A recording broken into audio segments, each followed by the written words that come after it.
Hello, Cancer, Sun, Moon, Rising, and Venus signs. Kamusta kayo? Sana po nasa mabuti kayong kalagayan. Welcome back po sa Star Tarot. Kung bago kayo dito, welcome din kayo. Thank you for your support. I truly appreciate it. God bless you all. Cancer, pa unang mensahe ninyo, we have the energy of the meerkat. Get support from a trusted group of like-minded friends. Ayan. So, kung mayroon kayong kailangan tulong, kung if you are seeking for support of any kind of any form, hingi kayo ng tulong sa mga like-minded friends kasi huwag kayong lumapit doon sa mga taong alam mong hindi ka naman maiintindihan, hindi ka naman matutulungan kasi mas makakapagpabigat lang yan sa dinadala mo. But choose those people that are like-minded, no? Doon kayo lumapit sa mga taong alam mong maiintindihan ka, alam mong matutulungan ka, alam mong mag-i-spend sila ng oras nila, panahon nila para suportahan ka. What else?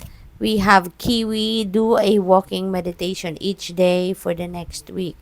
Okay, so napakagandang reminder din ito para sa inyo. Kasi siguro, Cancer, dati na kayo nagma-meditate, no? Or dati na din kayong nagwa-walking, nag-spend time kayo with nature, madalas siguro, yung ganon. Kaya, this is an invitation para sa iyo na pagsamahin ninyo, no? Yung meditation ninyo, pagsamahin ninyo doon sa inyong exercise din. Kaya, mag-walking meditation kayo. What else we have? Wolverine, you're a lot tougher than you think you are. Ayan. So, napakagandang realization ito para sa iyo, Cancer, no? Kasi siguro, mayroon kayong sitwasyon sa ngayon na masusolusyonan ninyo. May problema kayo na it will be easier for you siguro to solve it, 'di ba? At magandang realization ito na wow, 'di ba? Kayang-kaya ko pala 'to. Hindi ko sukat akalain na masusolusyonan ko ang ganitong problema or hindi ko sukat akalain na kaya ko din palang gawin. 'Di ba? Harapin ang mga bagay na to or sitwasyon na to. So, maybe may mga ganun kayo. We have Ladybug. This is a time of good fortune and abundance. So, be willing to receive all good things in your life. Napakaswerte ninyo sa ngayon, Cancer. Kasi panahon daw ito ng swerte, ng good fortune at kasaganaan, abundance. Kaya be willing to receive, no? Be willing to receive all these good things sa buhay ninyo habang ang swerte ay nandito, habang ang mga biyayang ito ay nandito. Open yourself and open your arms, open your hands, no? Para tanggapin ang mga biyayang ito. So, i-align nyo na. Importante din na i-align ninyo ang inyong energies with this good fortune and abundance energies para nang sa gayon. Ito yung pumasok, no, sa buhay ninyo sa ngayon. We have Blue Heron. Make a stand for what you believe in and do what feels right in spite of any judgment or disapproval from others. Ayan, wag ninyong pansinin. Diba? Kung ano yung mga sinasabi ng iba, ano man yung komento or ano man ang paninindigan ng iba. 'Di ba?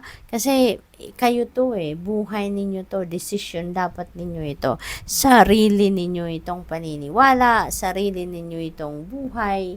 So, dapat kayo ang magdedesisyon, 'di ba? Kayo yung kailangang marinig, 'di ba? At hindi ang kung sino man because hindi naman nila buhay to. This is your life, 'di ba? Kaya kailangan kayo yung masusunod, 'di ba? Yung sarili ninyong judgment at hindi yung judgment ng iba. 'Di ba? Pwede ninyong i-consider pakinggan ang mga sinasabi ng iba, pero yung last say should be yours. Kasi kayo to buhay ninyo to, 'di ba? Kaya kailangan kayo yung magdedesisyon. We have Pueo Hawaiian Owl, sabi rito, your ancestral spirit guides are offering you guidance now. So, pay attention to signs and omens from them. Ayan. So, napakaganda kasi maaaring nakikiusap, no, sa inyo ngayon ang inyong mga spirit guides. Or maybe you're praying sa kanila, 'di ba? Natulungan kayo sa inyong mga sitwasyon. Kaya nandiyan sila, no, para bigyan ka ng guidance, para tulungan ka, gabayan ka on how you're going to navigate your circumstances sa ngayon. Kaya pay attention, no, to those signs and omens. At malalaman mo din, no, na yung mga signs and omens na yan ay para sa'yo kasi ano yan mag-i-insist yan sa'yo, no? Magsusulpot at susulpot yan sa'yo, paulit-ulit hanggang sa mapansin mo, hanggang sa ma-figure out mo na, ito pala ay mensahe para sa akin, no? And once na ano nyo na, napansin nyo na yan, alam nyo na para yan sa'yo, anuhin ninyo, i-google ninyo yan, no? Kung ano man yung sign or omen na nakita ninyo, i-google ninyo yan, hanapin ninyo yung symbolism, spiritual meaning or symbolism ng mga bagay na nakita ninyo, at ayan ang mensahe yan para sa iyo ng inyong mga spirit guides. That is your guidance, okay? So, tingnan natin kung ano pa yung mensahe para sa iyo.